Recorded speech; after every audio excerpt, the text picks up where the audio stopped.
এরপরে মোহাম্মদ আব্দুল মালিক, বাংলাদেশ জাতীয়তাবাদী দল বিএনপি। মোহাম্মদ আব্দুল মালিক সম্পর্কে এটা অলরেডি পুলিশ ডেলিগেশন করছে, তারপরে ইতিপূর্বে যাচাই বাছাই সম্ভবত হয়েছে।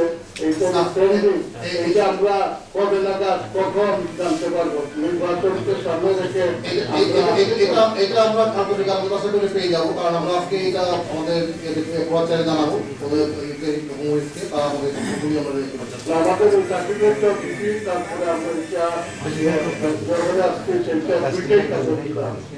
এইটা ব্যাটার ছিল যদি আপনারা জমা দিয়েছেন ওদিন সাবমিট করলে আমাদের সুবিধা হতো। ওই দিন আমরা জানাই দিলে আমরা মানে রিপ্লাইমেন্টটা পেয়ে যেতাম।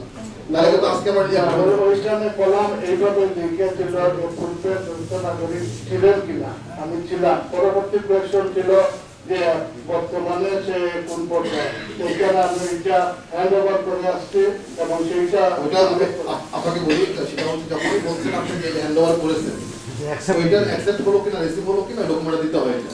এখন এখানে যেটা হলো যে ওইটা না দেওয়ার কারণে তো আমরা আজকে আমাদেরকে দিতে দেওয়ার কারণে এই সময়টা ডিলে হয়েছে। মানে ওই দিন আমাদেরকে দিলে বড় যেটা হতো এই গত 4 দিনে কিন্তু আমরা এটাকে আমরা পার্সিভ করে চেষ্টা করতাম এটা রিপ্লাই নিয়ে আসতে আসলে একটু বিষয়টা তাহলে আজকে কিন্তু আমরা ডিটেল করতে পারতাম। এখন এই বিষয়টা হচ্ছে এরকম ধরেন আপনার এখানে তো কোনো হাইডেন্সি কোনো বিষয় নাই।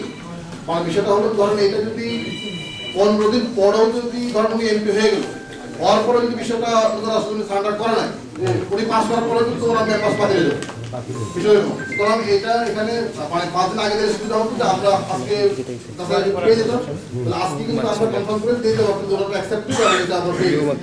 এখন যেহেতু আপনারা আজকে জমা দিয়েছেন এটা আইনত কিন্তু আসলে আবেদনপত্র আমি বলি আইনত কিন্তু আসলে রিটার্নিং অফিসার সাইন করার পরে আপনার কোনো ডকুমেন্ট মানে যে বিষয়গুলো থাকে এই মাইনর মিস্টেকগুলো বলে আমরা প্রতিক্রিয়া নিচ্ছি, ঠিক আছে, এগুলো আপনারা সুন্দর জমা দেওয়ার কথা।